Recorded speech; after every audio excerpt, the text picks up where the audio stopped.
ಸಿದ್ದರಾಮಯ್ಯ ಅಧಿಕಾರ ಬಿಟ್ಟುಕೊಟ್ಟರೆ ಮಾತ್ರ ಬೇರೆಯವರಿಗೆ ಅವಕಾಶ ಎಂಬ ಅರ್ಥಪೂರ್ಣ ಭವಿಷ್ಯವನ್ನು ಬೆಳಗಾವಿಯಲ್ಲಿ ಕೋಡಿಮಠ ಸಂಸ್ಥಾನದ ಡಾಕ್ಟರ್ ಶಿವಾನಂದ ಶಿವಯೋಗಿ ರಾಜೇಂದ್ರ ಸ್ವಾಮೀಜಿ ಪ್ರಕಟಿಸಿದರು. ಹಾಲುಮತ ಸಮಾಜದಿಂದ ಅಧಿಕಾರ ಕಿತ್ತುಕೊಳ್ಳುವುದು ಕಷ್ಟ, ಅವರಾಗಿಯೇ ಬಿಟ್ಟರೆ ಮಾತ್ರ ಅಧಿಕಾರ ಬದಲಾಗುವ ಸಾಧ್ಯತೆ ಇದೆ ಎಂದು ಸ್ವಾಮೀಜಿ ಹೇಳಿದರು. ಸ್ವಾಮೀಜಿಗಳ ಹೇಳಿಕೆಯಲ್ಲಿ ಪರೋಕ್ಷ ಟ್ವಿಸ್ಟ್ ಕಂಡು ಬಂದಿದೆ. ಸಿದ್ದರಾಮಯ್ಯ ಬಿಟ್ಟುಕೊಡುವವರೆಗೂ ಡಿಕೆ ಶಿವಕುಮಾರ್ಗೆ ಅಧಿಕಾರ ಸಿಗುವುದು ಕಷ್ಟ ಎಂಬ ಸಂದೇಶವನ್ನು ಅವರು ಸೂಚ್ಯವಾಗಿ ನೀಡಿದರು. ಅರಸನ ಭಂಡಾರ ಬಜೆಟ್ ಮುಗಿದ ಮೇಲೆ ಅವರಾಗಿಯೇ ಬಿಟ್ಟರೆ ಸಾಧ್ಯತೆ ಇದೆ, ಇಲ್ಲವಾದರೆ ಕಷ್ಟ ಎಂದು ಹೇಳಿದರು. ಜ್ಯೋತಿಷ್ಯ ಭವಿಷ್ಯದ ಪ್ರಕಾರ ಸಂಕ್ರಾಂತಿಯ ಫಲ ರಾಜರು, ಮಹಾರಾಜರು, ವ್ಯಾಪಾರಸ್ಥರು ಹಾಗೂ ದುಡಿಮೆದಾರರಿಗೆ ಸಂಬಂಧಿಸಿದ ಸೂಚನೆ ನೀಡುತ್ತದೆ. 14ರ ನಂತರ ಸಂಕ್ರಾಂತಿ ಕಳೆಯುವವರೆಗೆ ಸ್ಪಷ್ಟ ಭವಿಷ್ಯ ಹೇಳಲು ಅತಂತ್ರವಿದೆ ಎಂದ ಸ್ವಾಮೀಜಿ, ಯುಗಾದಿ ನಂತರ ಮಳೆ ಬೆಳೆ, ರೈತರು ಮತ್ತು ಭೂಮಿ ಕುರಿತ ಭವಿಷ್ಯ ಹೇಳಲಾಗುವುದು ಎಂದು ತಿಳಿಸಿದರು. ಮತ್ತೊಂದು ಮಹತ್ವದ ಎಚ್ಚರಿಕೆಯನ್ನ ನೀಡಿದ್ದಾರೆ. 2026ರ ಹೊಸ ವರ್ಷ 2025ಕ್ಕಿಂತ ಹೆಚ್ಚು ಕಷ್ಟಕರ. ಯುಗಾದಿಗೆ ಜಗತ್ತಿನ 8ರಿಂದ 9% ಭಾಗಕ್ಕೆ ಸಂಕಷ್ಟದ ಲಕ್ಷಣಗಳಿವೆ ಎಂದು ಸ್ವಾಮೀಜಿ ಹೇಳಿದರು. ಅಲ್ಲದೆ ಕೇಂದ್ರದಲ್ಲೂ ಕಷ್ಟಗಳು ಎದುರಾಗುವ ಸಾಧ್ಯತೆ ಇದೆ ಎಂಬ ಸೂಚನೆ ನೀಡಿದರು. ಒಟ್ಟಾರೆ ಅರಸನ ಅರಮನೆಗೆ ಕಾರ್ಮೋಡ ಕವಿದಿದೆ ಎಂಬ ಸಂಕೇತದೊಂದಿಗೆ ಸ್ವಯಂ ತ್ಯಾಗವೇ ಅಧಿಕಾರ ಬದಲಾವಣೆಗೆ ಏಕೈಕ ದಾರಿ ಎಂಬ ಸಂದೇಶವನ್ನು ಕೋಡಿಮಠದ ಭವಿಷ್ಯ ಸ್ಪಷ್ಟಪಡಿಸಿದೆ. ಒಂದು ಸಂಕ್ರಾಂತಿಯ ಫಲ, ಇನ್ನೊಂದು ಯುಗಾದಿಯ ಫಲ. ಸೂರ್ಯನನ್ನು ಮೊದಲು ಮಾಡೋದು ಒಂದು, ಚಂದ್ರನನ್ನು ಇಟ್ಕೊಳ್ಳೋದು ಒಂದು. ಈ ಸಂಕ್ರಾಂತಿ ಫಲದಲ್ಲಿ ಸೂರ್ಯ ಉತ್ತರಾಯಣದ ಕಡೆ ಹೋಗ್ತಾನೆ.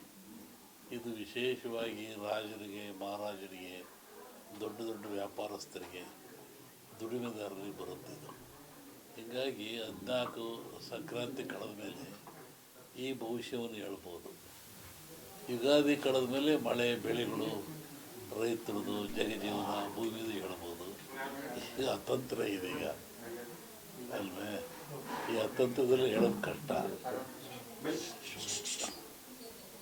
ಮುಂದೆ 26 ಸ್ವಲ್ಪ ಕಷ್ಟ ಇದೆ, ಹೇಳ್ತೀನಿ ಯುಗಾದಿ ಮುಂದೆ.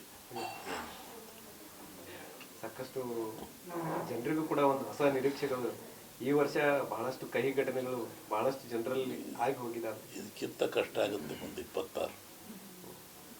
ಏನು 25 ನಡೀತಲ್ಲ, ಇದಕ್ಕಿಂತ ಕಷ್ಟ ಆಗುತ್ತೆ. 8-10% ಜಗತ್ತೇ ಮುಳುಗಿ ಹೋಗೋ ಲಕ್ಷಣ ಇದೆ. ಯುಗಾದಿಲಿ ಹೇಳ್ತೀನಿ ಅದೆಲ್ಲ. ರಾಜಕೀಯದಲ್ಲೂ ಸ್ವಲ್ಪ ರಾಜಕೀಯದಲ್ಲಿ ಹೇಳಿದ್ನಲ್ಲ ಮೈಸೂರಾಗಿ, ಸಂಗಮೇಶನಲ್ಲಿ ವನೈ ಆದರೆ ಒಳಹಡ್ಡ ಬಂದಿದೆ. ಹಿಂದೆ ಹೇಳಿದ್ದೆ ನಾನು, ಹಾಲುಮತ ಸಮಾಜದವರ ಹತ್ರ ಅಧಿಕಾರವನ್ನು ಬಿಡಿಸ್ಕೊಳ್ಳೋದು ಕಷ್ಟ ಅಂತ. ಅವರಾಗೆ ಬಿಟ್ಟರೆ ಅವಕಾಶ ಇದೆ, ಇಲ್ಲದೆ ಹೋದರೂ ಕಷ್ಟ. ಸಂಕ್ರಾಂತಿ ಕಳಿಬೇಕು, ಆಮೇಲೆ ಅರಸನ ಭಂಡಾರ, ಬಡ್ಜೆಟ್ಟು ಇದೆಲ್ಲ ಆಗಬೇಕು. ಆದಮೇಲೆ ಅವರಾಗಿ ಬಿಟ್ಟು ಸಾಧ್ಯ ಇದೆ, ಇಲ್ಲದವರು ಕಷ್ಟ ಇದೆ.